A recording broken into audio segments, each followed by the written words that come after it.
বন্দনীয় শ্রী শ্রীল গুরু মহারাজের আতুল আতুল পাবন চরণার বিন্দে পরার্ধ কোটি দণ্ডবত প্রণতি।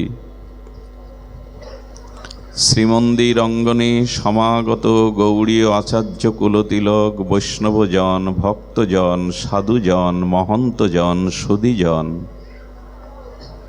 শ্রদ্ধাশীলা, ধর্মশীলা, ধর্মমূর্তি, শ্রদ্ধামূর্তি, মাতৃশক্তি, ভাগবতী মাতৃগণ, সকল ভক্তচরণে দিন অতি দিনের সশ্রদ্ধ দণ্ডবত প্রণতি।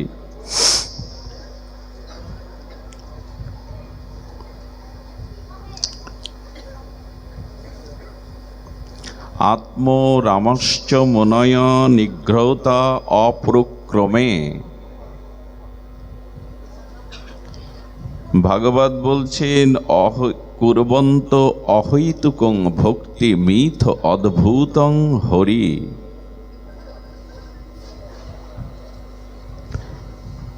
শ্রী ভগবানের গুণ এত চমৎকার, কেমন না আত্মারাম মনকস্যি সুখদেবের মতো পরমহংস তুরীয় তত্ত্বকেও হৃদয় বিগলিত করে আকর্ষণ করে। যারা আত্মাতে রমণ করেন, আত্মরাম মুনিগণ, পরমহংসগণ, হরিকথা পরম অদ্ভুত আকর্ষণীয় যেই মুনি ঋষি আত্মরামাগণকেও আকর্ষণ করেন।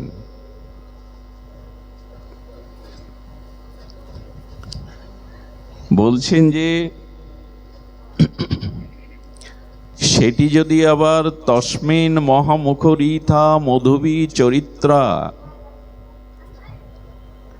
সেই ভগবানের অসমাদ্য মাধুর্যময় হরিকথা তস্মিন যদি সাধু মুখে হয়, ভগবানের অনুরাগী প্রেমিক ভক্তের মুখে হয়, তবে তা অমৃত বর্ষিত হয়। সেই ভক্ত মুখারবিন্দের অদ্ভুত পরমাদ্ভুত চমৎকারী সর্বাকর্ষক হরিকথা অমৃত পীযূষের ন্যায় যদি কর্ণমূলে প্রবেশ করে, তবে সেই কর্ণ দিয়ে সাক্ষাৎ হরি প্রবেশ করে, যে কর্ণ দিয়ে হৃদয়ে এই মহান মুখরিত হরিকথা প্রবেশ করছে, তার চিত্ত প্রেম ও ভক্তিতে ভরে যায়, চিত্ত শুদ্ধ হয়। দেখুন, হরিকথা সাধু সঙ্গে শ্রবণরূপ ভজনাঙ্গ কেন প্রয়োজন? আপনি কর্মী হতে পারেন, জ্ঞানী হতে পারেন, নিখিল শাস্ত্রে আপনার পাণ্ডিত্য থাকতে পারে, আপনার জ্ঞান বিজ্ঞান পাণ্ডিত্য দ্বারা আপনি সব কিছু বিকশিত করতে পারেন, কিন্তু সাধু সঙ্গে হরিকথা হরিনাম শ্রবণ কীর্তন এই ভজনাঙ্গ না করলে মন পরিষ্কার হবে না, চিত্ত শুদ্ধ হবে না। এখানে আলোর প্রকাশ ঘটেছে। যদি জ্ঞানকে আলোর সাথে তুলনা করা হয়, দীপ্ত প্রকাশ, জ্ঞান মানে আলোর প্রকাশ, যাতে অন্ধকার দূরীভূত হয়। তো এখানে 1000 পাওয়ারের বাল্ব জ্বালালেন, সেই দিব্য প্রকাশ আলোতে এখানে ধুলাবালিগুলো দেখা যাবে কিনা? কিন্তু ওই আলো প্রকাশ হয়েছে, যে আলোর প্রকাশে কিঞ্চিত বা বৃহত্তম রূপে ধুলা বালিগুলো পড়ে রয়েছে, ওগুলো কি ওই আলো পরিষ্কার করতে পারবে? আলোর প্রকাশে ধুলাবালিগুলো দেখা যাবে, কিন্তু আলোর প্রকাশে কি ধুলাবালি পরিষ্কার হয়? তদুপরি আমাদের অন্তরে জন্ম জন্মান্তরীণ দুর্বাসনা, কামনা, পাপ, অপরাধ যা কিছু আছে, শুধু জ্ঞানের প্রকাশ হলেই হবে না, সেই সাথে সাথে শ্রবণ কীর্তন দ্বারা আমাদের হৃদয়কে পরিমার্জিত করতে হবে। সূর্যের আলোকে দিবালোকের আলোকে ধুলা ময়লা ঘরের মাঝে দেখা যায়, কিন্তু ওকে ঝাড়ু দিয়ে পরিষ্কার করতে হবে, আলোর প্রকাশে ওটা পরিষ্কার হবে না। তেমনি জ্ঞানী হওয়া যায়, পাণ্ডিত্য অর্জন করা যায়, কিন্তু হরিকথারূপ শ্রবণাঙ্গ কর্ণ দিয়ে প্রবেশ করলে সাক্ষাৎ হরিকথায় হরি প্রকাশ করে তার হৃদয়ের এই ময়লা আবর্জনা বিধুনতি ধুয়ে দেন, মুছে দেন। এবং হরিকথা শ্রবণ ব্যতীত, সাধুসঙ্গ ব্যতীত ভগবানের স্বরূপ মহিমাও প্রকাশ হবে না।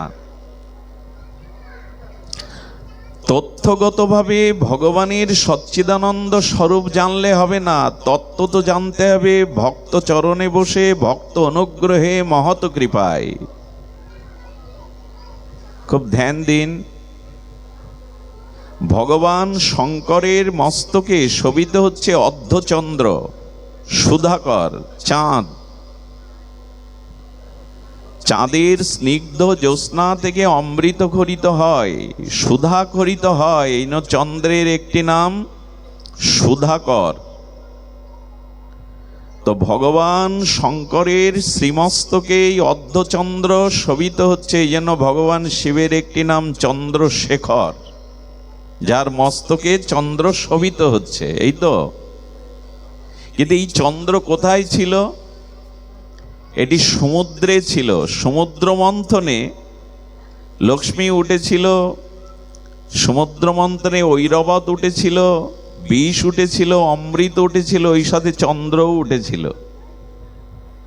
তো সমুদ্রের মধ্যস্থিত চন্দ্র সমুদ্র মন্থনে যখন উঠল, ওটা ভগবান শঙ্কর বিষ গ্রহণ করেছিলেন, আর সুধা তার মস্তকে শোভিত হচ্ছিল, সুধাকর।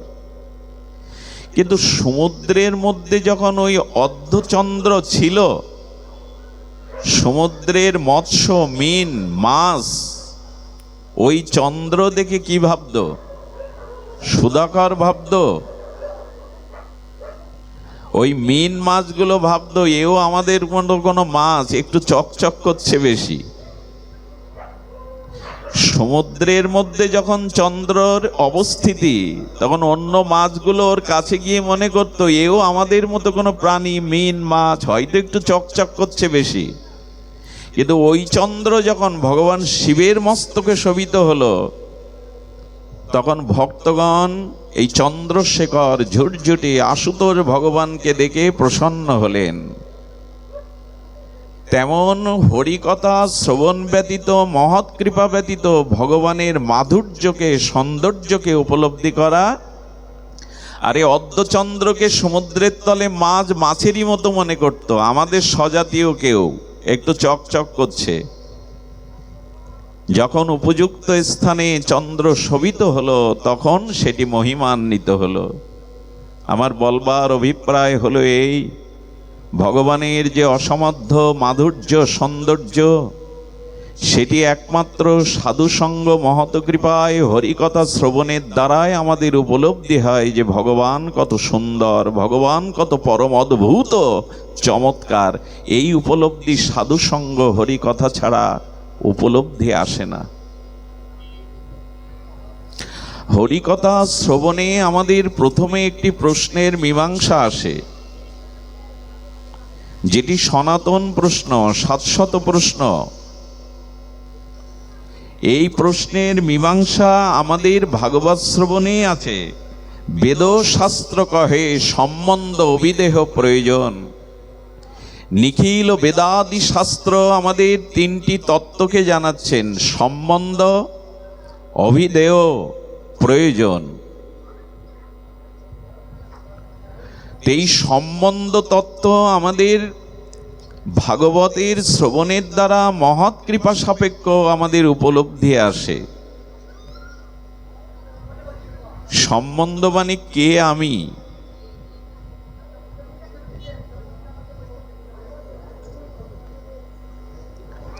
আমার পরিচয় কি। সারাটি জীবন আমি অন্যকে প্রশ্ন করেছি, তুমি কে, তোমার পরিচয় কি, আপনি কে, আপনার পরিচয় কি। কিন্তু সম্বন্ধ অবিদেয় প্রয়োজন তত্ত্ব নিখিল বেদাদি শাস্ত্র বলছেন, তুমি কি জিজ্ঞাসা করেছো তুমি কে, তোমার কি পরিচয়? আজ থেকে আপনি কে, আপনার পরিচয় কে, এটা জানার আগে তুমি তোমার পরিচয় জানো, তুমি কে, তোমার প্রকৃত শাশ্বত পরিচয় কি। নিজেকে তত্ত্বত জানার মধ্যে দিয়েই সর্বকিছু জানা হয়, প্রাপ্তি হয়। নিজেকে না জানলে, জগৎ জানলে সে জানা জানা নয়।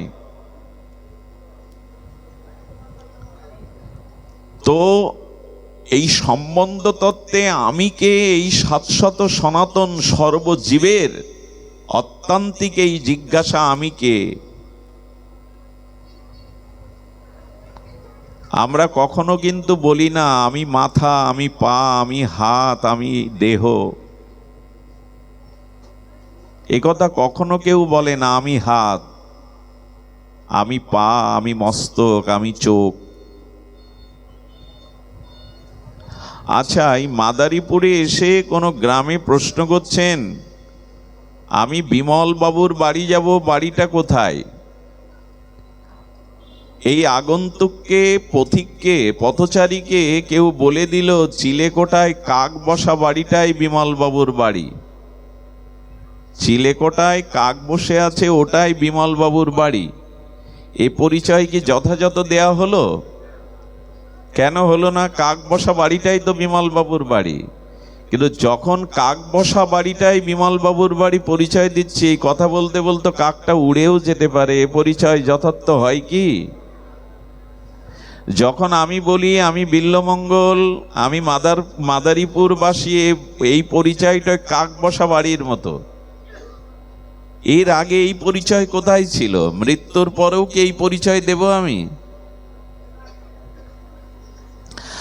আচ্ছা, আপনি এইখান থেকে অন্য দেশে চলে গেলেন, সেখানে আপনি সিটিজেন হলেন, ওইখানেই নাগরিকত্ব পেলেন, তখন পরিচয় তো ওটা দেন।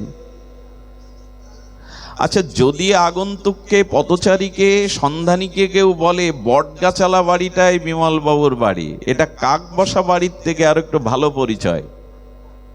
কারণ কাক তো উড়ে যেতে পারে বাক্যালাপের মধ্যে, কিন্তু বট গাছ উড়ে যেতে। কিন্তু এই বছর দেখে গেলেন বটগাছালা বাড়িটাই বিমল বাবুর বাড়ি, পরে কোনো ঝড় এলো, বটগাছ উৎপাটিত হলো, পরের বছর গিয়ে কি বটগাছালা বাড়ি বিমল বাবুর বাড়ির পরিচয় হবে? ওটাও প্রকৃত পরিচয় নয়। তেমনি আমরা আমাদের পরিচয়, আমার পিতা অমুক, আমার মাতা অমুক, আমি অমুক গ্রামে জন্মেছি, আমার জন্মস্থান, আমার জন্ম তারিখ, এই যে পরিচয়গুলি দেই, এগুলো কাক বসা বিমল বাবুর বাড়ি বা বটগাছালা বিমল বাবুর বাড়ি, এমন একটি পরিচয় দিতে হবে যে পরিচয় কাকের মতো উড়ে যাবে না, বটগাছের মতো উৎপাটিত হবে না, যে পরিচয় চিরদিনের শাশ্বত সনাতন পরিচয়। সেই পরিচয় আমার একটি আছে, আপনার আছে, কিন্তু আমরা ভুলে গেছি, আর এই ভুলে যাওয়াতেই সর্বনাশ হয়ে গেছে। আচ্ছা, পথচারী কাউকে যদি বলেন কোথায় যাচ্ছেন, বলে যদি জানি না। আপনার নাম কি তাও জানি না, তাকে কি বলবেন? সুস্থ মস্তিষ্ক সম্পন্ন ব্যক্তি। কি বলবেন তাকে? সুস্থ মস্তিষ্ক তার নয়। তেমনি আমি আমার পরিচয় যতদিন যথার্থ না দিতে পারবো, জানবো আমি যথার্থ সুস্থ মস্তিষ্কের বা সুস্থ বুদ্ধির অধিকারী মানুষ নই।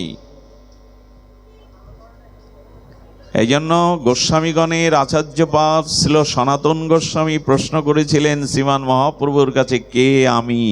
উনি জানতেন না উনি কে। তো এখন এই পরিচয় আমরা স্বরূপ পরিচয় নেব। দেখুন, স্বরূপ পরিচয় নিলে কি হয়, খুব ধ্যান দিয়ে শুনতে হবে। এখানে বিদ্যুতের যে তার প্রবাহমানতা, এখানে আলোটা জ্বলছে, বিদ্যুতের তারের মধ্যে যে বিদ্যুতের শক্তি বা উপাদান, সেটা সমানভাবে বইছে কিনা? বিদ্যুতের কভারের মধ্যে যে তার, তাতে বিদ্যুতের যে শক্তি বা উপাদান সমানভাবে বইছে কিনা? সমানভাবেই বইছে। যদি 500 পাওয়ারের বাল্ব জ্বালান ওই তারে, আর 20 পাওয়ারের বাল্ব জ্বালান, আলোর প্রকাশে তারতম্য হবে কি না? কথা বলুন, হবে কি না? কিন্তু বৈদ্যুতিক শক্তির প্রবাহ উপাদান তারের মধ্যে সমান আছে, কিন্তু তার দিয়ে যখন বাল্ব জ্বালাচ্ছেন, ক্রিয়া, শক্তির ক্রিয়া প্রকাশ করছেন, তখন সমানভাবে শক্তির ক্রিয়া প্রকাশ হয় কি? 20 পাওয়ারের বাল্ব আর 500 পাওয়ারের বাল্বের শক্তির ক্রিয়া একইভাবে প্রকাশ হয়? হয় না। কারণ কি? শক্তি উপাদান তো একইভাবে বইছে। এটা যে পাত্রের আলোটা ধারণ হচ্ছে সেই পাত্রের তারতম্য কিনা। ঠিক যদি এইভাবে কথাটি নেন, খুব মনোযোগ দেন। কেন শান্ত হচ্ছেন না জানি না, এই পাশে তো অশান্ত বেশি, একটু কৃপা করুন। অনেক পথ, 5 ঘন্টার পথ, ক্লান্ত শ্রান্ত হয়ে আসা, কৃপা করুন। হরিকথা কোলাহলে হবে না। একই সাথে দুইজন যেখানে কথা বলে তাকে বলে ঝগড়ার আসর, ভাগবত আসর বলে না। ভাগবত তাকেই বলে একজন বলছেন আর সকলে নীরবে শ্রবণ করছেন, এর নাম ভাগবত। দুইজন একই সাথে যেখানে কথা বলে এটা ঝগড়ার আসর বলে। পরিবেশ পাওয়া বড় দুরূহ হয়ে গেছে। আমরা বলছিলাম স্বরূপ পরিচয়, কে আমি। তো ঈশ্বর সকলের মধ্যে, ওই বিদ্যুতের উপাদান তারের মধ্যে, প্রবাহের মধ্যে যেমন উপাদানের সমান আছে, কিন্তু বাল্ব জ্বলছে যখন, তখন সমানভাবে প্রকাশ হচ্ছে না। ঠিক তদুপরি ঈশ্বর সকলের মাঝেই সমানভাবে বিরাজ করছে। সকলের মাঝে কেন? সর্বং খলিদং ব্রহ্ম, সবখানেই ঈশ্বরের প্রকাশ সমান। একটা পিপীলিকার মধ্যে যে প্রকাশ, আমার মধ্যেও সেই প্রকাশ, সমানভাবে ঈশ্বরের শক্তি প্রকাশ। কিন্তু পাত্র বা আধারের কারণে, জয় শ্রী রাধে, মাইক ব্যবস্থা কেন এইখানে এটা দিয়ে দিন। জয় শ্রী রাধে।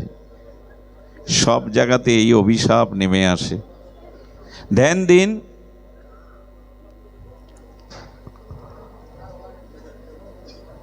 সকলের মধ্যে পরমাত্মার অংশ চিৎকণ আত্মা সমানভাবে বিরাজ করছে,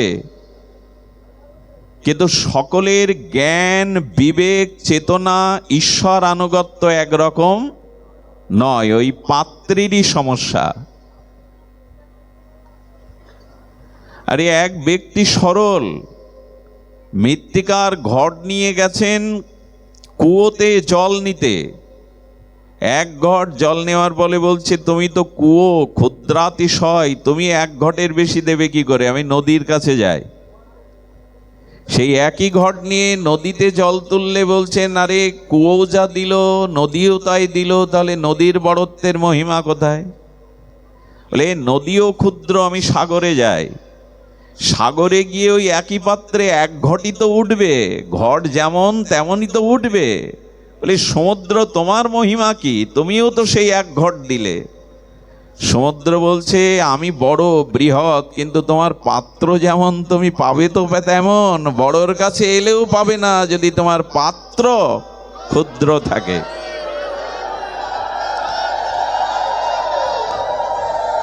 উলোধ্বনি একবার দেবে, ভালো করে শোনো, একবার, বারবার দিতে হবে না, একবার দিও। হরিকথা শ্রবণ করুন। বলছেন যে তোমার পাত্র, তুমি কুয়োতে যাও, নদীতে যাও, জলাশয়ে যাও, সমুদ্রে যাও, তোমার পাত্র যেমন, পাবে তো তুমি তেমন। ঈশ্বর সবার মধ্যে সমানভাবে বিরাজ করছে, কিন্তু এই স্বরূপ পরিচয় না জানা পর্যন্ত আমাদের প্রকাশ, আমাদের পরিচয় আমরা ক্ষুদ্র দিয়ে চলেছি। যেমন পাত্র যেমন, সমুদ্রেও তো ততটুকু পাবে। আহা, এই জন্য স্বরূপটা জানেন, পাত্র যে আপনি কত বড় এটা আগে জানুন, তারপরে দেখবেন আপনি কত বড়। আমরা সবাই রাজা, আমাদের এই রাজার রাজত্বে। অমৃতস্য পুত্র, আমরা ভিখারি নই, কাঙাল নই, জরা মৃত্যু ব্যাধি আমাদের স্পর্শ করতে পারে না। আমরা সেই 700 সনাতন অব্যয় চিরন্তন ভগবানের চিৎকণ অংশ, আর মহাপ্রভু সরল সেই প্রকাশ, জীব নিত্য কৃষ্ণ দাস। আমরা কে? আমাদের পরিচয় কি? আমরা ভগবানেরই অংশ, মামই বাংশ জীবলোক, আমরা কৃষ্ণ দাস, আমরা রাধারানীর দাসী। এই পরিচয় দেই তো, আর এই পরিচয় সাধু সভাতে গিয়ে মুখে বলি তো, কিন্তু এই পরিচয় অনুভব করি তো, যে স্বরূপত আমি দেহ নই, স্বরূপত আমি নাম নই, স্বরূপত এই হস্তপদ মাংস বিশিষ্ট রক্ত মাংসের পিণ্ড আমি নই। এই পরিচয় যতদিন না আপনি স্বরূপত উপলব্ধি করবেন, আমি লিখে দিতে পারি আপনার বুকে, জন্ম মৃত্যু জরা ব্যাধি কর্মফল অভিশাপ থেকে কোনো কালেই আপনি মুক্তি পাবেন না, আমি মুক্তি পাব না।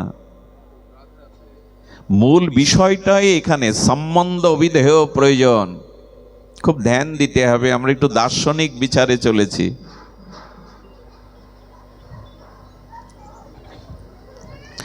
এই স্বরূপ পরিচয় জানলে কি হয়? স্বরূপ পরিচয় যদি জানেন, একটা দৃষ্টান্ত দেই। আচ্ছা, আগেকার দিনে থিয়েটারে বা যাত্রা মঞ্চে ফিমেলের রোল অনেক পুরুষরাই করতো না? এখনো করে। তো একটি পুরুষ 20 বছর ধরে 50 বছর ধরে ওই নারীর অভিনয় করছে, সেজে গুজে, আর নারীর ভূমিকায় অভিনয় করে, কখনো ভগিনী, কখনো মা, কখনো প্রেয়সী। 50 বছর ধরে যাত্রা মঞ্চে যিনি রমণী বা নারীর ভূমিকায় অভিনয় করছেন, এই 50 বছরের মধ্যে কখনো কি তার মনে হয় যে আমাকে বিয়ে করে কোনো পতি আনতে হবে ঘরে, কথা বলতে হবে, এরকম মনে হয় তার? কেন হয় না? সে 50 বছর ধরে নারীর ভূমিকায় অভিনয় করলেও সে জানে আমি নারী নই, আমি তার স্বরূপটা তো সে জানে। বাইরে লোককে মনোমুগ্ধ করে অভিনয় করাই বটে, সাজগোজ করে নিজেকে সিঙ্গার করে আলতা পায়ে দিয়ে নারীর ভূমিকা অভিনয় 50 বছর করে দর্শককে মাতায়, কিন্তু তার স্বরূপ জানে আমি পুরুষ, এই জন্য আমার পতির প্রয়োজন নেই। ঠিক তেমনি যিনি জেনে গেছেন আমি কৃষ্ণ দাস, তিনি আর অন্যের কিছু অপেক্ষা করেন না, অন্যের কিছু প্রয়োজন অনুভব করেন না। ভগবানের দাস আমি।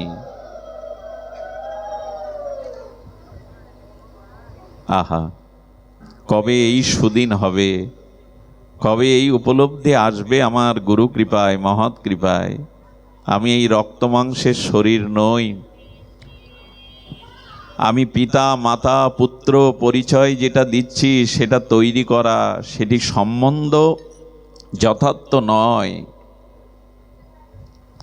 আচ্ছা, এক রাজার সভাতে একজন নাট্যকর, সে বিভিন্ন পাখির কণ্ঠ আয়ত্ত করে রাজাকে আনন্দ দেয়, বিভিন্ন সাজগোজ পশু পাখি প্রাণী জন্তু জানোয়ার সেজে রাজাকে চমকে দেয়, আনন্দ দেয়। রাজা একদিন বলছে, আচ্ছা তুমি বাঘের কণ্ঠস্বর অনুকরণ করে শোনাতে পারো, বা বাঘের বেশে আমার সামনে এসে আমাকে চমকে দিতে পারো? বললেন আমাকে সময় দিন। উনি 6 মাস ধরে বাঘের, আমাদের হরিদ্বারে এক সাধু ছিলেন, উনি এমন করে বাঘের কণ্ঠস্বর অনুকরণ করতে পারতেন যে জঙ্গলে গিয়ে ডাকলে অন্য বাঘও সাড়া দিত ওই ডাকের। তো উনি বাঘের সমস্ত কিছু তত্ত্ব জেনে তার কণ্ঠস্বর অনুকরণ করে বাঘের বেশ ধরে একদিন রাজসভার মধ্যে এসে উপস্থিত এবং হুঙ্কার দিয়েছে। আচ্ছা, মন্ত্রী পরিষদ বা অন্যান্য যারা ছিল রাজার, তারা সব ওই বাঘ দেখে আর হুঙ্কার দেখে দৌড়ে পালিয়েছে। রাজা পালায়নি কেন? রাজা পালায়নি কেন? রাজা জানে যে ওকে বাঘ রূপে এসে আমাকে একটু চমৎকারিত দেখানোর কথা। ও জানে ও আসলে বাঘ সেজেছে, কিন্তু বাঘ হুঙ্কার বাঘের মতো, কিন্তু বাঘ নয়। অন্যরা পালালো কারণ ওর স্বরূপ পরিচয় জানে না। তেমনি আপনি যদি সকলের স্বরূপ পরিচয় জেনে যান, কারো দ্বারা আপনার ভয় ক্ষতির সম্ভাবনা নেই, কারণ তখন আপনি দেখবেন সবার মধ্যে ভগবান বিরাজ করছে। আপনি যেমন কাউকে তখন আর উদ্বিগ্ন দিতে পারবেন না, অন্যের থেকেও আপনি উদ্বিগ্ন হবেন না। এটাই সুস্থ থাকার, শান্তিতে থাকার উপায়। স্বরূপ জেনে গেলে আর আপনার সমস্যা নাই। আজকে মানুষ মানে গতকাল রাতেই নাসার চন্দ্র অভিযান জয় করে এলো মনে হয় পৃথিবীতে, চাঁদের অপর পৃষ্ঠও দেখে এলো। তো মানুষ চন্দ্র জয় করছে, মঙ্গল গ্রহ বসবাসের চিন্তা করছে, সমুদ্রের তলদেশে কি কি খনিজ সম্পদ আছে, মণিরত্ন, তাও জানছে। তথ্য প্রযুক্তির চরম উৎকর্ষতায় মানুষের অজ্ঞাত এখন কিছুই নাই। কিন্তু সব থেকে বড় সমস্যা হলো আকাশ পাতাল জানলেও মানুষ নিজেকে জানছে না, সে কে, তার পরিচয় কি। এটাই এই যুগ সন্ধিক্ষণের চরম একটি সমস্যা, নিজেকে না জানা, সম্বন্ধ তত্ত্বটা না জানা। বেদ শাস্ত্রে কহে সম্বন্ধ বিদেহ প্রয়োজন। দেখুন, তবে এই শব্দ শুনছেন আপনারা, এই ভাগবত তত্ত্ব রসামৃত, তত্ত্বামৃত, কথামৃত শ্রবণ করছেন, এটি শুনলেই কিন্তু শুধু হবে না। এই উপলব্ধিটা আসতে গেলে মহৎ কৃপা, মহৎ সেবা সাপেক্ষ। এই ভাগবত শ্রবণে মনন এবং আমাদের কর্মের দ্বারা, মননের দ্বারা তার জীবনে প্রতিফলন ঘটাতে হবে। আজকে আমরা শুধু শ্রবণ করে যাই, মনন করি না, ধারণ করি না। ছিদ্র পাত্রে অমৃত দিলে কি দাঁড়ায় গো, তো পড়ে যায়। হরি কথা হচ্ছে, হরিনাম হচ্ছে, স্রোতস্বিনী গঙ্গার ন্যায় প্রবাহমান চলছে সবখানে, প্রতিটি নগরে প্রান্তরে, কিন্তু মানুষের স্বরূপতা যাচ্ছে না। তবে এই পথে যদি চলতে চান, আপনি খুব দ্রুত প্রেম ভক্তি লাভ করতে পারেন, শুধু একটা অন্তরায় যদি জীবন থেকে তাড়িয়ে দেন। হাত জোড় করছি কথাটা হৃদয়ে নেওয়ার জন্য। খুব দ্রুত আপনি ভগবানের প্রেমের সাথে, ভক্তির সাথে আপনার সাক্ষাৎকার হতে পারে যদি একটা জিনিস জীবন থেকে বাদ দেন। একটা জিনিস। আচ্ছা, পয় মানে দুধ, আবার পয় শব্দের অর্থ জল। জল আর দুধ মিশে যায় কিনা? আধা লিটার দুধ, আধা লিটার জল মিশিয়ে দিন, মিশবে কিনা? দেরি লাগবে কি না সাথে সাথে মিশবে? দুধ আর জল মেশে, দুটোই পয়। পয় মানে দুগ্ধ, পয় মানে জল বলা হয়, মিশে যায়। কিন্তু এই জল আর দুধ মিশে গেল, এদের আবার আলাদা করে দেয় কে জানেন? টক। ওদের একটু অম্ল দিয়ে দিন, টক দিয়ে দিন, কি হয়? ছানা হয়ে জলটা আলাদা হয়ে যায়।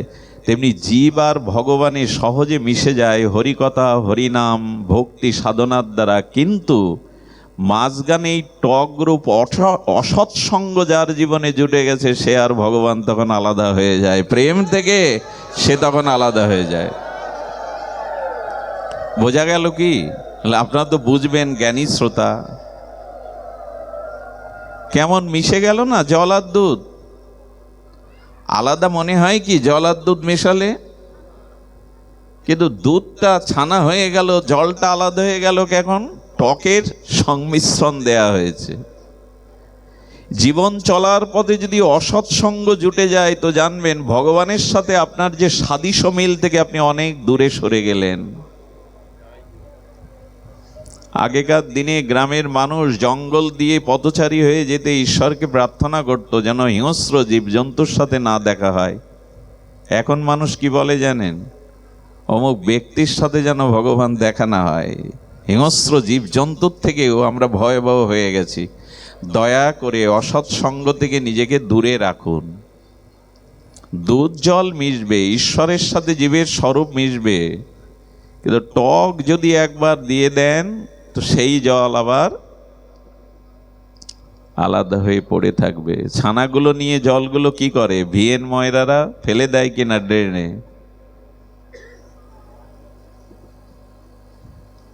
অসৎ সঙ্গ ত্যাগ এই বৈষ্ণব আচার। এটা আচারের মধ্যে আচার্যগণ রেখে গেছেন। আপনি যদি বৈষ্ণব হতে চান, বৈষ্ণব বলতে শুধু তিলকমালা বুঝবেন না, আসলে বৈষ্ণব সকলেই, বিষ্ণু থেকে যারা এসেছে সকলেই বৈষ্ণব, আপামর জগতে সকলেই বৈষ্ণব। আর মহাপ্রভু তো বলেছিলেন, একবার যার জিহ্বায় কৃষ্ণ নাম উচ্চারণ হয়েছে সেই বৈষ্ণব। তো অন্য জাতিরাও তো ঠাট্টা করেও একবার বলে হিন্দুদের কৃষ্ণ, বলে কি না? তাকেও বৈষ্ণব বলছেন মহাপ্রভু। মহাপ্রভু বললেন, আমি আবির্ভূত হব নবদ্বীপে, কিন্তু আমার নামকে আগে অবতীর্ণ করে আমি অবতীর্ণ হব। আমার নাম অগ্রে অবতীর্ণ হবে, পাছে আমি অবতীর্ণ হব। কৃষ্ণ নামাভি। তো মহাপ্রভুকে প্রশ্ন করুন তো, প্রভু আপনি আসবেন, আগে নাম সবাইকে লবেন, তারপরে আপনি আবির্ভূত হবেন। তো হিন্দুরা নাই নাম নিল, আপামর সকল জাতিসত্তা আপনার নাম নেবে কেন? বলে এই জন্য তো আমার আবির্ভাবের সেই বুধবারের বিদ্যাজন পরিবেষ্টিত মনোহরি ফাল্গুনী পূর্ণিমায়, সর্বসদ্গুণপূর্ণ পূর্ণিমায়, সুরধনী গঙ্গার তীরে সেই বুধবারের দিবালোকে দিব্য আলোক জ্যোতির্ময় সেই পূর্ণ চন্দ্রকে রাহু গ্রাস করেছিল। সেদিন মহাপ্রভুর আসবার সময় পূর্ণচন্দ্রকে রাহু গ্রাস করেছিল। তো সেই রাহু গ্রাস হলে ভারতবর্ষের সব মানুষ তখন গঙ্গা স্নান, নদীতে স্নান, দান ধ্যান আর হরি হরি উলোধ্বনি জয়ধ্বনি করত। যখন একই সাথে সমস্ত সকলেই নবদ্বীপবাসী হরি হরি করছে, স্নান করছে, তখন অন্য জাতির মানুষরা বলছে হিন্দুদের হলো কি রে, আজ এত হরি হরি করে কেন, হরি হরি করে কেন, আরে এদের হলোটা কি? মহাপ্রভু বললেন, ঠাট্টার চলে ওদের মুখেও আমি নাম নিয়ে তবে আসলাম।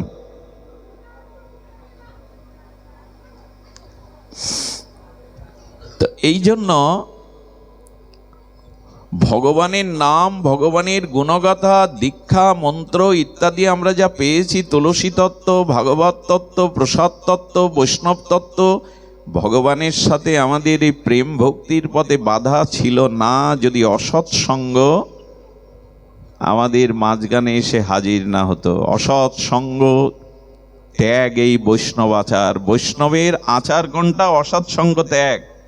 আচ্ছা, অসৎ তো অনেকগুলি, তার মধ্যে প্রথম এবং দ্বিতীয় অর্থাৎ শ্রেষ্ঠ সদ্দার অসৎ কোন দুটি?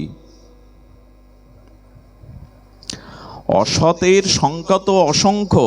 এই জগৎ অসৎময় হয়ে গেছে, পরিবেশ কামময় হয়ে গেছে, দূষিত হয়ে গেছে। সতের সন্ধান এখন খুব কম মেলে। পৃথিবীর বাতাবরণ এমন দূষিত হয়ে গেছে, আজকে যে শিশুটি জন্মাচ্ছে তাকে এই কামময় বাতাস আক্রান্ত করে ফেলছে। এত ভারী হয়ে গেছে এই কামনাময় বাতাস, বাসনাময় বাতাস। তো বলছেন যে অসতের মধ্যে দুটি প্রধান, আর সেই দুটি বলছে কৃষ্ণ বিমুখ যিনি তার সঙ্গ করা, আর যিনি ভগবৎ বিমুখ ভোগাক্রান্ত বিষয় আসক্তিপ্রবণ রমণীর। এখানে পুরুষ এবং রমণী দুটোই ধরতে হবে। বৈদিক সাক্ষী করে, ব্রাহ্মণ সাক্ষী করে, দ্বিজ ব্রাহ্মণ বৈদিক মন্ত্রোচ্চারণ করে যে স্ত্রীকে পেয়েছি, তা বাদে যদি অন্য নারীতে আসক্তি আসে বা অন্য নারীর যদি পরপুরুষে আসক্তি আসে, এই পুরুষ বা নারীর অন্যতে বিপরীতে আসক্তি এবং কৃষ্ণ বিমুখ জনের সঙ্গ, ভগবৎ ভজনবিহীন ব্যক্তির সঙ্গ, এই হলো অসতের দুই সর্দার।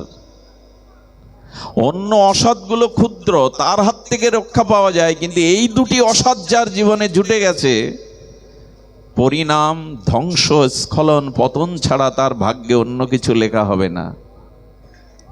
অসৎ সঙ্গ ত্যাগ এই বৈষ্ণব আচার। স্ত্রী সঙ্গ এক, অসাধু কৃষ্ণ সঙ্গ আর। যিনি ভগবৎমুখী নন, যিনি কৃষ্ণমুখী নন, যিনি ভগবান বিমুখ, যিনি সাধুগুরু বৈষ্ণবে বিমুখ, এদের সঙ্গ করবেন না। মাঝে মাঝে ট্রাকের পিছনে খুব ভালো ভালো কথা লেখা থাকে। ট্রাকের পিছনে কি বলে? ট্রাক বলে তো 100 হাত ওই কথা আমি যখন দেখি তখন মনে পড়ে, ওই বাণীটা এইখানে খাটাই, এদের থেকে 100 হাত না 1000 হাত দূরে থাকুন। আচ্ছা, একটি পাত্রে ভরা জলের উপরে 1 বিন্দুর সরিষার তেল ফেললেন, কি হয়? বিস্তার লাভ করে কিনা চারিদিকে? তো আপনার অনেক সদ্গুণ আছে, পিতামাতা, পরিবেশ, শিক্ষা দীক্ষা আছে, কিন্তু অসৎসঙ্গ 1 বিন্দু যদি পড়েও আপনার উপর প্রভাব বিস্তার করবে। এই জন্য দয়া করে অসৎসঙ্গ ত্যাগ করব কি করে? অসৎ তো কানের মধ্যে দিয়ে হৃদয়ে ঢুকায় রাত দিন। অতিরিক্ত যদি কারোর সাথে বেশি কথা বলেন, সে গুরু বোন হোক, অমুক হোক, তমুক হোক, এই অতিরিক্ত কথা আর আসক্তির মধ্যে দিয়ে অসৎ ভাবনা ঢুকবে। এই জন্য যে যন্ত্রগুলি আমরা ব্যবহার করি, এগুলো অতিরিক্ত কথা বলার জন্য না, প্রয়োজন ছাড়া অতিরিক্ত কথা বলার জন্য, ব্যবহারের জন্য না। এই জন্য জড় ভরত পিতামাতার সাথেও কথা বলেননি, বড় ভাইয়ের সাথেও কথা বলেননি, বিদ্যা অর্জনের জন্য মুখ খোলেননি, বলং ভূর্ভুবস্সা বলে না। ব্রাহ্মণ কোলে জন্মগ্রহণ করে গায়ত্রীও বলেনি। জানেন যে কথাই হলো আসক্তির দুয়ার।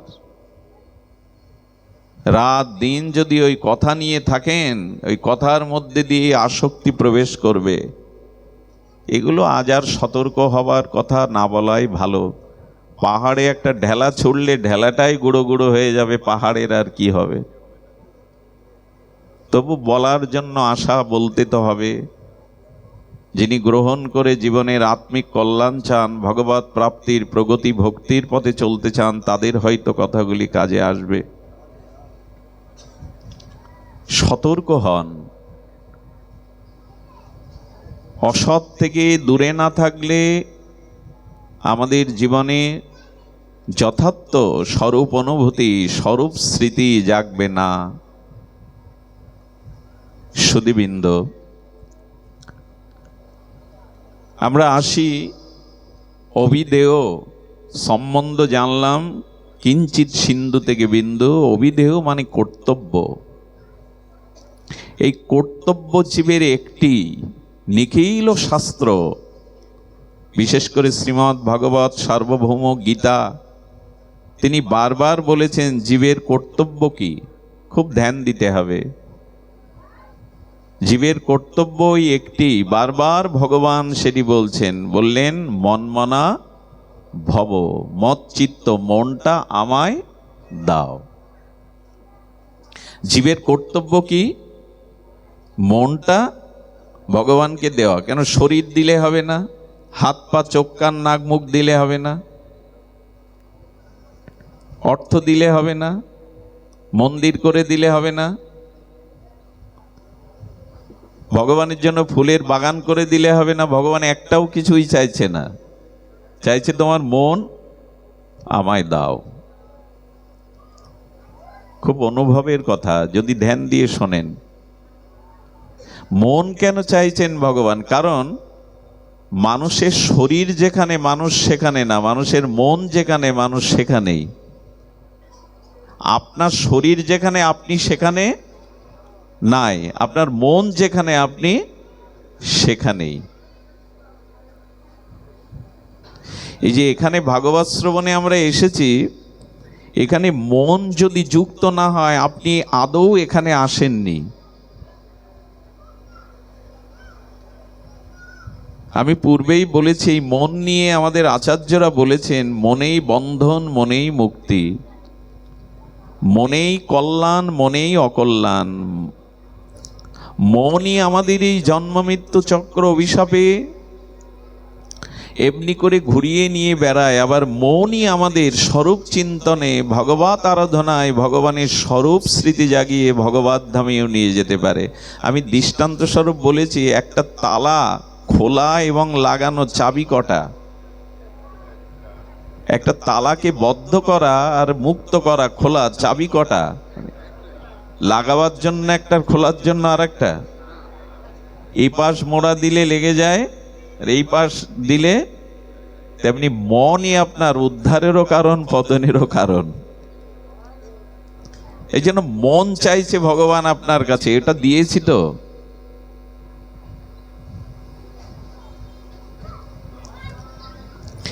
এইখানটাই সম্বন্ধ অভিধেয়ের কর্তব্য কি? অভিধেয় মানে কর্তব্য। কর্তব্যটা কি? ভগবানের মনটা দেওয়া। এখন অর্জুনকে ভগবান যখন এই মন চেয়েছেন, মৎচিত্ত মৎগত প্রাণা বহুবার বলছেন, অর্জুন তখন মুখ খুলেছে। আর অর্জুনের কথাগুলো মনে হয় আপনার আমারই কথা। অর্জুন বলছে, ভগবান মন তোমায় দিতে বলছো, মন কি আমার হাতে? মন কি আমার হাতের ম যে তোমাকে দিলাম? বারবার মন দিতে বলছে, আরে মন আমাতে নাই, মন তোমাকে কি করে দেব? প্রশ্নটা তো আমাদেরও। মন তো তাতে যেতে চায় না। অর্জুন অবশ্য সুন্দর একটা কথা বলেছেন, আমাদের আচার্যগণ বলছেন, সুন্দরবনের একটা চঞ্চল বানর আপনি এখানে মাদারীপুরে বসে বলছেন আমাকে যে ওই বনের বানর আপনাকে দান করলাম। হয় কি? দান হয়? সেটা গ্রহণ হয়? অর্জুন বলছেন, আমার মনটা বানরের মতো চঞ্চল, বিষয়ে ঘুরে বেড়ায়, তো তোমাকে দিলাম মন, এ বললেই কি মন দেওয়া হয়? ভগবান এই উত্তর শুনে কিছুটা নীরব হয়ে গেছেন। সত্যিই তো, জন্ম জন্মান্তরের মন আমার নিয়ন্ত্রণে নাই, মন আমার বশে নাই, তো বনের বানর আমি দান করব কি করে অন্যকে? আমি দান করলাম বটে, কিন্তু সে পাবে কি? ভগবান কিছুটা নীরব থেকে যে কথা বললেন, বড় মার্মিক কথা, হৃদয়স্পর্শী কথা। গোবিন্দ একটু নীরব থেকে তখন বলছেন, শোনো,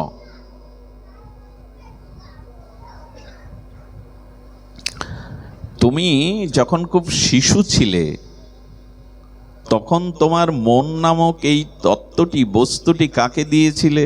একটু স্মরণ করো তো, আপনারাও স্মরণ করুন। খেলনাগুলিকে না, অনেক রকম খেলনা পিতামাতা কিনে দিত না আত্মীয়জন। খেলনাগুলিতে তুমি মন দিয়েছিলে কিনা? অর্জুন বলে, হ্যাঁ দেই কিনা, আমরাও দিয়েছি কিনা। পুতুল খেলাতে বরবধূ সাজাতাম, ঘর রচনা করতাম, চড়ুই ভাতি করতাম। ওই খেলনাগুলো এত প্রিয় ছিল, ওকে এত মন দিয়ে বসেছিলাম যে ঘুমাবার সময় ওটা বুকে করেও ঘুমিয়েছি। অতীত স্মৃতি যদি মন্থন করেন দেখবেন ওটা করতাম আমরা। আচ্ছা অর্জুন, খেলনাকে যখন মন দিলে, একটু যখন বড় হলে, প্রাথমিক স্কুলে গেলে, তখন মনটা কোথায় দিয়েছিলে? খেলনাকে? বলো না, স্কুলে খেলনা নিয়ে যেতাম না, তখন আমার খেলার সাথী যারা ছিল, ওই ছোট ছোট বাচ্চারা, সহপাঠী বা বই পুস্তক, এদের মন দিয়েছিলাম। আচ্ছা, খেলনার সাথীর থেকে যখন আপনি মাধ্যমিক স্তরে উঠলেন তখন বিদ্যার দিকে কিছুটা মন যায় কিনা ছাত্রছাত্রীদের? আবার যখন বিদ্যা সমাপ্ত করে জীবিকার জন্য, অর্থ রোজগারের জন্য চাকরি বাকরি, ব্যবসা, অন্য কোনো কাজে পেশায় গেলাম, তখন মন কোথায় গেল? টাকার মধ্যে যায় কি না? আচ্ছা, টাকা রোজগার করলাম, বাড়ি টাড়ি করলাম, এরপর বিবাহ করলাম, স্ত্রীতে মন যায় কি না? স্ত্রীতে এমন মন যায় অনেকেই বাবা মাকেও ভুলে যায়। যেতেই পারে, আসক্তি তো এমন জিনিস। মন কত জায়গায় যাচ্ছে একবার ভেবেছেন? ভগবান বলছেন, এই দেখো অর্জুন, তুমি তো মন আমায় বানরের সাথে তুলনা করলে যে বানর কি করে দেব। মন তো দিচ্ছই তুমি কাউকে না কাউকে। যখন ছেলে মেয়ে হলো তখন স্ত্রীর থেকে মনটা আবার ওদের প্রতি গেল কি না? কত জায়গায় ছোটবেলা থেকে মন দিয়েছো, পারো না অমনি করে মনটা আমায় দিতে, অমনি করে ওদের দিয়েছো আমায় দিতে।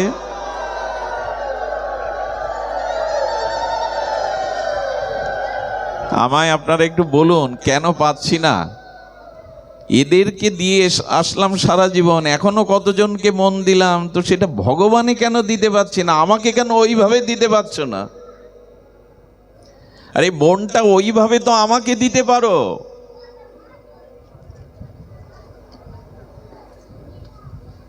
আহা,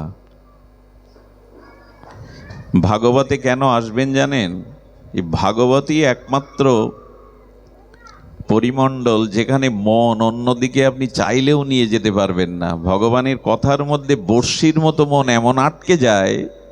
এইখানে কিন্তু নাচ নেই, গান নেই, মিউজিক নেই, অন্য কোনো বিষয় নেই, ওই কথার দিকেই আর হরি কথাই তো হরি, এই জন্য মনটা খুব দ্রুত ভগবানে চলে যেতে পারে সাধুমুখে হরি কথায়, খুব দ্রুত। ভগবান বললেন মনটা অমনি করে আমায় দাও। আর একটি কথা তোমায় বলি, এই জগতে যে বস্তুর মধ্যে তুমি সুখ খুঁজে পাও, মনটা তাড়াতাড়ি সেখানেই দাও তুমি। আবার বলি কথাটি, যেখানে এই জগতের কোনো বস্তু, ব্যক্তি, পরিস্থিতিতে আমরা সুখ দেখি বা সুখ পাই, মনটা সেখানে যায় কিনা? কিন্তু সুখের বস্তু কোনটা আমায় একটু বলুন। এই জগতে কোনো ব্যক্তি, বস্তুতে সুখ, অখণ্ড সুখ আছে? আমাকে বলুন। আচ্ছা, ধন থাকলে সুখ হবে, গাড়ি থাকলে সুখ হবে, রূপ থাকলে সুখ হবে, এগুলো মিথ্যা প্রমাণ হয় কি না? আপনাদের চারিপাশে তাকিয়ে দেখুন। তার মানে যেখানে সুখ মানুষ পায় বা সুখের অনুভূতি আছে, মনটা ওখানে স্বাভাবিক চলে যায়, যায় কি না? তো ভগবান বলছেন কৃষ্ণ বিনা সুখ দিতে নাহি অন্যজন। শাস্ত্র কি বলছেন? সূর্য ছাড়া যেমন আলোর অন্য কোনো উৎস নেই, তেমন সমস্ত আনন্দ, সমস্ত সুখের উৎসই হলো ভগবান। সচ্চিদানন্দ ঘন পূর্ণ ব্রহ্ম আনন্দ ঘন ভগবান, তার থেকেই সমস্ত সুখের সম্ভার। সেইটি হরিকথা মহৎ কৃপায়, শ্রীগুরু কৃপায় যদি সাধনার দ্বারা জানতে পারেন, ভগবানই একমাত্র সুখের আধার, আশ্রয়, নিকেতন। যেখানে সুখ সেখানে আপনার মন স্বাভাবিক চলে যাবে। ভগবান যে সুখময়, আনন্দময়, প্রেমময়, এটি সাধুগণের কৃপাতে, মহৎ কৃপাতে যদি জানতে পারেন, তখন মন ভগবানে আটকে যাবেই, অন্যদিকে যেতে চাইবে না। এটি কিন্তু খুব প্রসিদ্ধ কথা। টাকাই সুখ মনে করি, তাই টাকায় মন চলে যায়।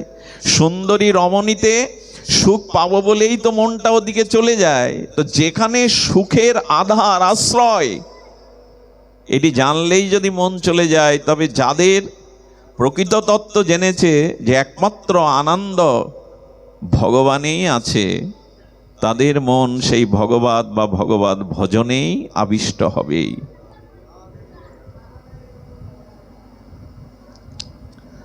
আচ্ছা, অর্জুন তখন বলছেন না, এর দ্বারা সমাধান হলো না। আমরা সংসারী মানুষ, আমরাও যদি ভগবানকে বলি, ভগবান তুমি সুখময় বস্তু, আনন্দময় বস্তু, প্রেমময় বস্তু, আস্বাদনময় বস্তু, এটা শাস্ত্রের পাতায় লিপিবদ্ধ আছে, কিন্তু মন তো যেতে চাই না, এখন উপায় বলো, কি করে যাবে? গোবিন্দ তখন বলছেন অভ্যাসেন তু কন্তেয়, অভ্যাস করো। দেখুন, সংসারী জীবের জন্য এত এত উপদেশ দিয়েছেন গীতাতে ভগবান, সাধু মহাত্মাদের জন্য অত দেননি। কারণ সমস্যা তো আমরাই পড়ে আছি। যারা সংসারী তাদের জন্য ভগবান অনেক অনেক বেশি উপদেশ দিয়েছেন। এবার বললেন মন দেওয়ার অভ্যাস করো। অভ্যাস কিন্তু আপনাকে বারবার সেই পথে চালিত করে। ভোরে বা ব্রাহ্ম মুহূর্তে নিদ্রাভঙ্গ যাদের হয়, বহু রাত্রি জাগরণ করলেও দেখবেন ঘুম ভেঙে যাবে। অভ্যাস আপনাকে ঘুম ভাঙিয়ে দেবে। ব্রজবাসী মায়েরা নূপুর পায়ে দেয়, তাদের চলাটাই যেন নৃত্য, আর তাদের মুখের কথাই যেন সঙ্গীত। আমার ভাগ্য হয়েছে অনেকবার দেখার যে ব্রজমায়েরা যমুনা থেকে, জলাধার থেকে জল নিয়ে 2-3টে জলের পাত্র মাথার উপরে সাজিয়ে সাজিয়ে কোমরে হাত দিয়ে হাঁটে। সে দৃশ্য দেখলে আপনার চোখ স্থির হয়ে যাবে। আচ্ছা, আমাদের মাদের, মেয়েদের 3টে কলস বা ঘড়া ওইভাবে দিয়ে হাত না ধরে চলতে বলুন তো, পারবে কি? কারণ কি, ব্রজবাসী মায়েদের জন্ম থেকেই ওদের ওই দূর থেকে জল আনতে হয়, ওই ঘড়ায় ঘড়ায় করে অভ্যাস হয়ে গেছে। গোবিন্দ বলছেন মন আমাতে আসতে চায় না, ঠিক আছে, বিষয় বৃত্ত প্রবৃত্তিতে তোমার মন নিবিষ্ট হয়ে আছে, তুমি অভ্যাস করো। সেই অভ্যাসটাও করছি তো। ত্রিসন্ধ্যা মুক্ত গেহিনী, গীতার দিব্য নামাবলিতে কি বলি? গঙ্গা, গীতা, সাবিত্রী, সীতা বলি কিনা? ওদের একটা শব্দ আছে দেখবেন, ত্রিসন্ধ্যা। কোন সনাতনী হিন্দু যদি ত্রিসন্ধ্যা আহ্নিক না করে, গুরুমন্ত্র জপাদি না করে, তার হিন্দুত্ব খারিজ হয়ে যায়। কোন অপবিদ্ধারী ব্রাহ্মণ যদি ত্রিসন্ধ্যা গায়ত্রী মন্ত্র জপ না করে, ভগবান বলছেন তার ব্রাহ্মণত্ব খারিজ হয়ে যায়। বেদ ভগবান বলছেন ব্রাহ্মণত্ব চলে যায়। এখানে কটা হিন্দু আছে আমরা গুরুমন্ত্র নিয়েছি কি হরিনাম কৃপা পেয়েছি, ত্রিসন্ধ্যা আমরা আহ্নিক করি? আচ্ছা, ত্রিসন্ধ্যা বা 3 বেলা ভোজন করি তো, খাই তো, এতে ভুল হয়?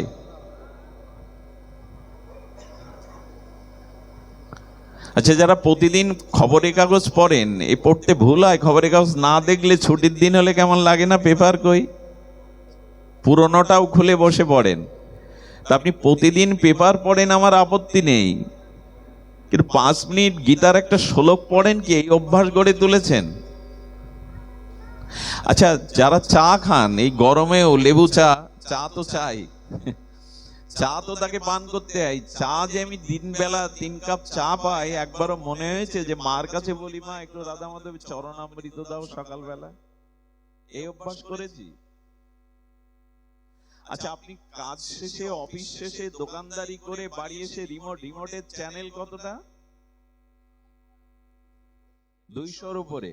রিমোট তো হাতে থাকলে টিপতেই হয়। রিমোট আপনি 108 বার কি 200 বার টিপেন, কিন্তু জপের মালাটা একবার 108টা বার টিপেন কি? কতগুলো হালকা কথা, কিন্তু গোবিন্দ বলছেন মন আমাতে যাতে আসে তার অভ্যাসটা তো গড়ে তোলো। মন তোমাতে যায় না বলেই অজুহাত দেখিয়ে যাচ্ছ, কিন্তু মনটা দেওয়ার অভ্যাসটা তো করবে তুমি। আচ্ছা, মাটির কলসিটা একটা পাথরের উপরে যদি বহু বছর ধরে ধরে মা বোনরা রাখে, পাথরটা কি হয়? মাটির কলসিতে পাথর ক্ষয়ে যায়। অভ্যাস বা নিত্য নৈমিত্তিক অভ্যাস এমন একটা জিনিস, এই জন্য আমাদের ঋষিরা বলে গিয়েছিলেন সন্ধ্যা গায়ত্রী এগুলো করবে। এই নিত্য কর্ম যে গুরুদেব মন্ত্র দিয়েছেন, এর যে জপ ধ্যান আহ্নিক গুলো করাতে কিন্তু সকাম না।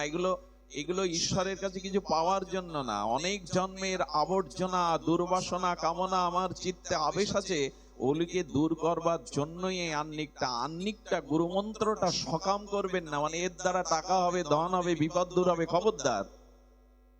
গুরুদেব যা দিয়েছেন শুধুমাত্র চিত্ত শুদ্ধি, ভগবত প্রেম প্রাপ্তির জন্য। অন্য বাসনা যেন ওর সাথে যুক্ত না করি, অন্য বাসনা যেন ওর সাথে যুক্ত না করি। আচ্ছা, অভ্যাসের কথা যদি বলি, একবার অভ্যাসের কথা যদি বলি, ধ্যান দিন। এখানে যারা মায়েরা আছেন বা যে গৃহে মা বোন নাই, আমরা আমাদের ঘরের মেঝেটা ঝাড়ু দেই কিনা প্রতিদিন? ঘরের মেঝের বালুকণা ধুলিকণা গুলো প্রতিদিন ঝাড়ু দেই আমরা।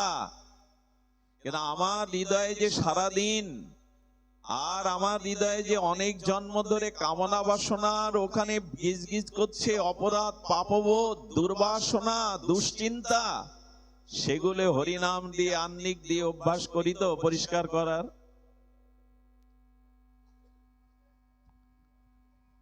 ঠাকুর রামকৃষ্ণ বলেছিলেন, ওরে থালা বাসনে যা আহার করিস তাও তো প্রতিদিন মাজিস। থালা বাসন গুলো মাজতে হয় কিনা? তো হৃদয় মার্জন করি কি আমরা? সেই অভ্যাসটা কি গড়ে তুলেছি যে ভোরবেলা গুরু মন্ত্রটা, সন্ধ্যাবেলা গুরু মন্ত্রটা একটু জপ করে নি? কিছু অপরাধ নেবেন না, দোকানদারি তো ওরাও করে। বড় বড় মার্কেটের শিল্পপতিও ওরা শাটার টেনে গিয়ে পাশে মসজিদে নামাজ পড়ে আসে, এটা দেখেন না? তা আপনি দোকানে বসে 5 মিনিট একটু সময়টা একটু মন্ত্রটা জপ করতে পারবেন না? অর্জুন তখন একটু মুখটা অপ্রসন্ন করে বললেন, তুমি বলছো জনার্দন ঠিক, কিন্তু অভ্যাস করার মতো আমার মানসিক ইচ্ছা নেই। এর পরে কিছু থাকলে বলো। আমাদের অনেকের শুনে যাচ্ছি, কাল থেকে কিন্তু করবো এরকম নয়। ভাগবত শুনে যদি একটা মানুষও বদলাতো, এক এক আসরে এক একটা মানুষ যদি চরিত্রবান ভজন পরায়ণ হতো, চেহারা বদলে যেত। জয় শ্রীরাধে।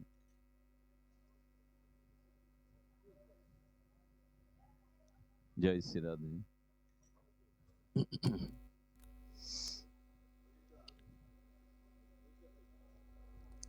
কি হবে? জয় শ্রীরাধে। কি হয় বুঝি না। আসলে এটা হওয়ার কারণ আছে। পাঠকের যদি কোনো অপরাধ থাকে তবে পাঠে বিঘ্ন হয়। এটা আপনাদের বা যন্ত্রের দোষ না। পাঠকের যদি ভজনে কোনো অপরাধ থাকে তাহলে পাঠে বিঘ্ন হয়। এটা দোষ আমারই, নির্ণয়। সুধীজন, এই জন্য অর্জুন বলছেন অভ্যাসে যদি অসমর্থ হই পরের উপায় আছে। কি অদ্ভুত একটি কথা বলেছেন এখানে। দাদা শ্রদ্ধা একটু ভালো করে দেখবেন, এই কথাগুলি ওখানে আছে। ভগবান সংসারী জীবকে তার করার জন্য কত কত উপদেশ দিচ্ছেন। বললেন এক কাজ করো, অভ্যাস যদি তুমি না গড়ে তুলতে পারো, কর্ম তো তোমাকে করতে হয়। কর্ম মানে স্নান তো করতে হয়, আহার তো মুখে দিতে হয়, কথা তো বলতে হয়, পা দিয়ে তো চলতে হয়, চোখ দিয়ে তো দেখতে হয়, হয় কি না? অর্থাৎ ইন্দ্রিয় দিয়ে যে ক্রিয়া সম্পন্ন হয় তার নাম কর্ম। গোবিন্দ বলছেন অভ্যাস তোমার, অভ্যাস যোগটা তোমার আয়ত্তে নাই, অনুশীলনে নাই, কিন্তু কর্মটা তো ছোটবেলা থেকে করে আসছো। দেখা, শোনা, খাওয়া, চলা, বলা, এগুলো করি কিনা আমরা? আমরা তো জড় না, পাথর না। গোবিন্দ বলছেন কি, ওই কর্ম যে করছো, ওই কর্মটা আমাকে সমর্পণ করে করো। আহা, আহারটা সামনে নিয়েছেন, মুখে তুলতে হয় কিনা মা? তো গোবিন্দ বলছেন যৎ করসি যজ্জোহসি যদন্নাসি যদাসি যৎ তপস্যসি কন্তেও তৎকুরু সমাদর্পণম। যৎ করসি যদন্নাসি যজ্জোহসি দদাসি যৎ তপস্যসি কন্তেও তৎকুরুষ মদার্পণম। ভগবান বললেন কর্ম তো করছো, কিন্তু কর্মটা আমাকে সমর্পণ করে, এটা সম্ভব কিনা? এর পরেও অজুহাত খাড়া করব যে সম্ভব না, মন তোমায় দেওয়া। অন্নটা মুখে দিচ্ছেন, একটু তাকে বলে দিলে কি হয়? অত মন্ত্র যদি নাও জানেন, প্রসাদে গোবিন্দে নাম ব্রহ্মণির দরকার নেই, প্রভু তুমি গ্রহণ করো, এইটুকু তুমি গ্রহণ করো। অত আপনাকে এতৎ সম্প্রদান না, এতৎ দধিপতয়ে, এইসব না যদি বলতে পারেন, প্রভু গ্রহণ করো, এইটুকু অন্ন মুখে তুলে দেওয়ার আগে বলি না, এর থেকে অকৃতজ্ঞ আর কে থাকতে পারে জগতে? তার বস্তু, তার দ্রব্য গ্রহণ করছেন। আচ্ছা, তাকে কেন দিতে হয়? কারণ আমরা যে পরিপাক করে যে বস্তু, অন্ন, সবজি, ডাল, রুটি পাই, এগুলো যদি ওই যেভাবে পাই ওইভাবেই উদরে থেকে যেত, বাঁচতাম কি আমরা? ভগবানের মহিমা দেখুন, কেন তাকে নিবেদন করবেন না? ভগবান বলছেন যে খাদ্য সিদ্ধ করে পরিপাক করে তুমি পাও, ওই খাদ্যটা ওইভাবেই পাকস্থলিতে থাকলে তুমি বাঁচতে না। আমি বৈষ্ণব রূপ অগ্নিরূপে ওই খাদ্যটা আবার ওখানে হজম করিয়ে, সিদ্ধ করিয়ে, অসার পদার্থটা মলমূত্র দিয়ে বহির্গমন করিয়ে, রস তোমার মধ্যে রস, রক্ত, অস্থি, মার্জা, শুক্র, সপ্ত ধাতু দিয়ে শরীরটাকে গঠন করি। অর্থাৎ ওই খাদ্য ভগবান বৈষ্ণব অগ্নিরূপে আবার হজম করি আমার শরীরটাকে সপ্ত ধাতু দিয়ে পুষ্ট করেন। এতটুকু কৃতজ্ঞ নেই যে ভেতরে অগ্নিরূপে তিনি আমার এই পরিক্রিয়া করছেন, তাকে দেওয়া উচিত।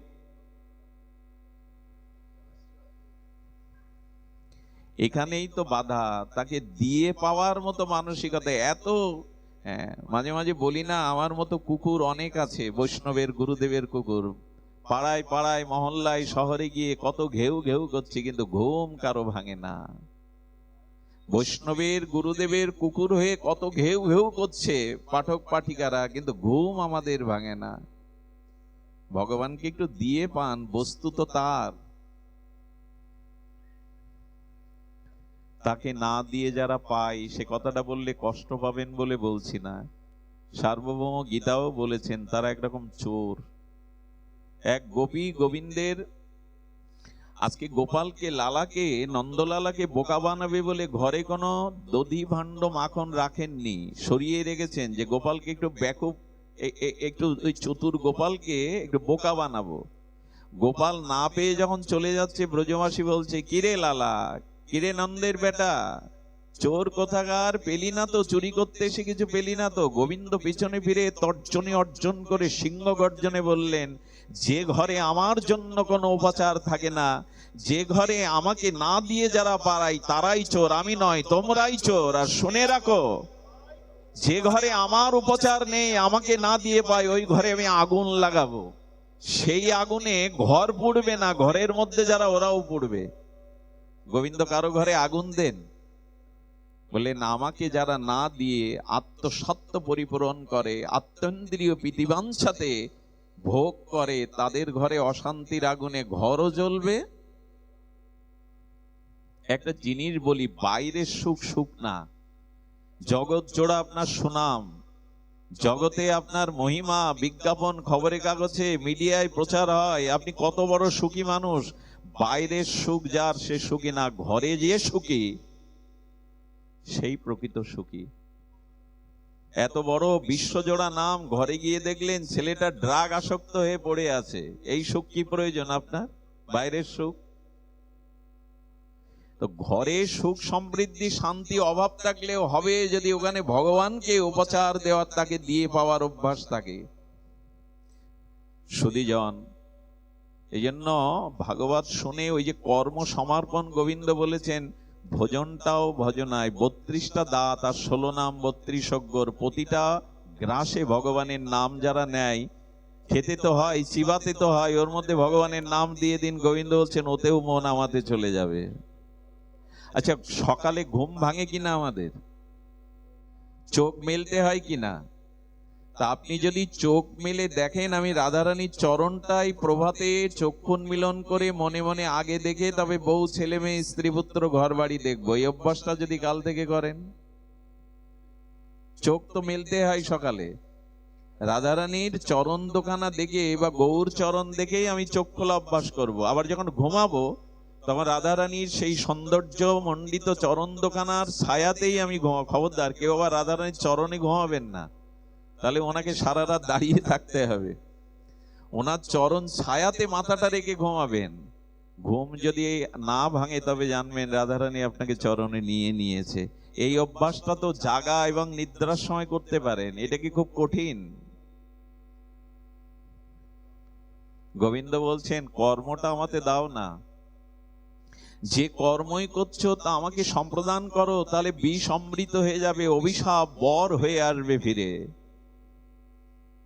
মীরাবাইয়ের বিষ অমৃত হয়, ভগবান শঙ্করের বিষ কণ্ঠে গিয়ে নীলকণ্ঠ হয়, উপাধি হয় তার নামের, কিন্তু তিনি যন্ত্রণা পান না, মৃত্যুবরণ করেন না। প্রহ্লাদের বিষ অমৃত হয়, অগ্নিও শীতল হয়, ভগবানকে যারা স্মরণ করে নিবেদন করে প্রত্যেকটি কর্ম করে। এই জন্য তো আমাদের মন্ত্রে বলা আছে যে মাধব মাধব বাঁচি, মাধব মাধব সর্বকার্যেষু মাধবম, সব কাজই মাধবকে অর্পণ করে করো।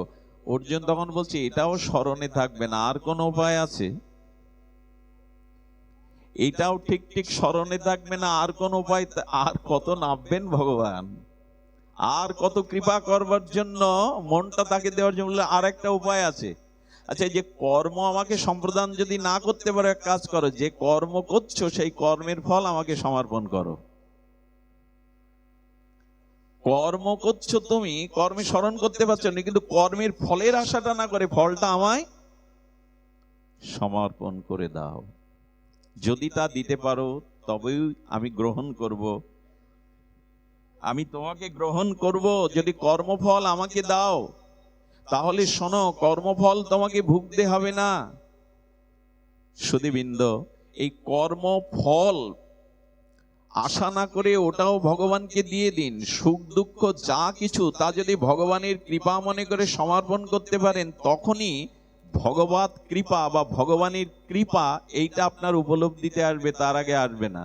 আবার বলি, যখনই সুখ বা দুঃখ, অনুকূল বা প্রতিকূল পরিস্থিতি আপনি ভগবানের দেওয়া আশীর্বাদ বা ভগবানের দেওয়া করুণা কৃপা উপলব্ধি হবে, তখনই কৃপা আপনি বুঝবেন। তা নাহলে ভালোগুলো ভগবানের কৃপা, আর যা আমার প্রতিকূল তা ভগবান আমার দিকে চাইলো না, এই বাণী বুলি আওড়াতে হবে সারা জীবন। সর্ব অবস্থা সর্ব পরিস্থিতিতেই যখন মনে হবে এটা ভগবানের আমার প্রতি কৃপা, তখনই আপনি কৃপা শব্দটা যথাযথ বুঝবেন। আপনার অনুকূল পরিস্থিতিতে মনে করলেন ভগবানের কৃপা, ছেলেটা ডাক্তারি চান্স পেল, এবছর ব্যবসায় লাভ হলো, এটা গোবিন্দের রাধারানীর কৃপা। আর লস হলো, ক্ষতি হলো, চান্স পেল না, চাকরি পেল না, এটা ভগবানের কৃপা না। এই যারা অনুকূল প্রতিকূল পরিস্থিতিতে মনে করে কৃপা শব্দটা, তারা আজও এখনো বোঝে নি। আরে আমাদের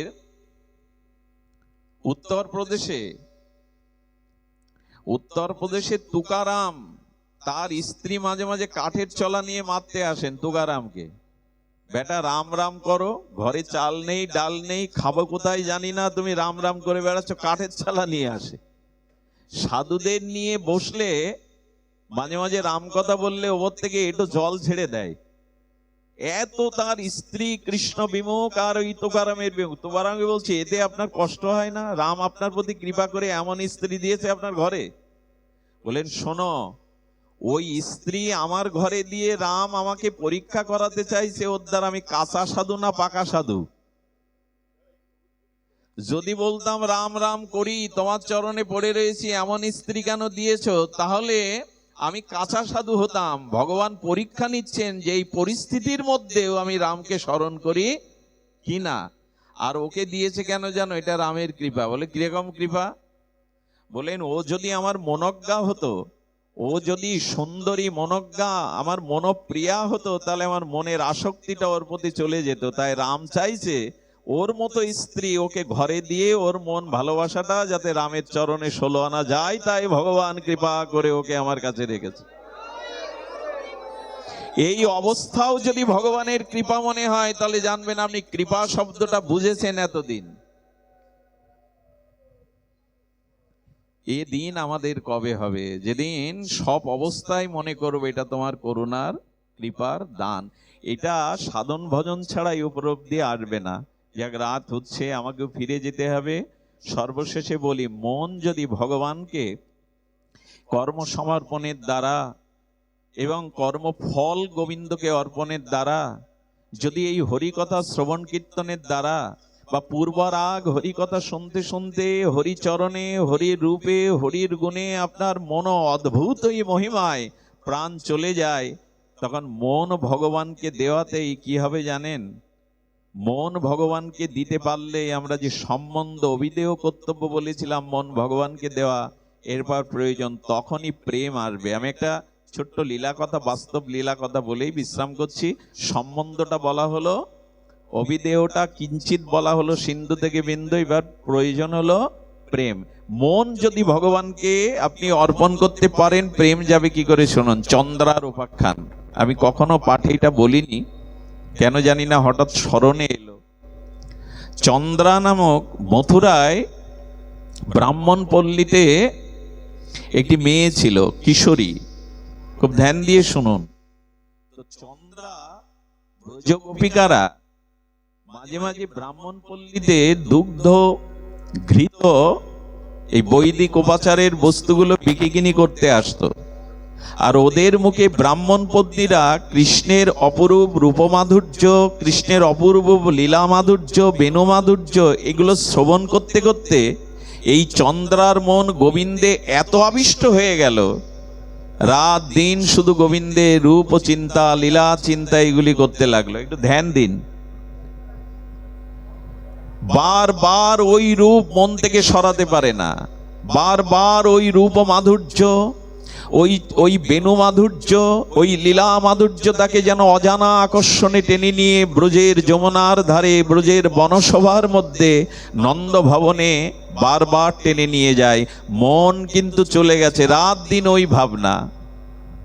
আমি আগেও বলেছি, 12 বছর মাথা খোটার পরে, দেবদেবীর কাছে প্রার্থনার পরে, আর অনেক মানা চেনার পরে চোখের জলে কোনো মা যদি 12 বছর পর সন্তান সম্ভবা হয়, ওই সন্তান শশীকলার ন্যায় 2-3 বছর ধরে যদি প্রতিপালন করে, কালের করাল আঘাতে যদি ওই সন্তান মার কোল থেকে কাল এসে নিয়ে যায়, ওই মাটা যেমন 1 সপ্তাহ কি 1 মাস ওর চোখের সামনে জগৎময় তার গোপালের মুখটা, গোপালের চরণটা, আদো আদো বলিটা ছাড়া তার মুখে কেউ দুধ দিলে গাল শিবে পড়ে যায়, এক বালতি জল ঢেলে দিলে শুকিয়ে যায় তপ্ত করতাপের মতো।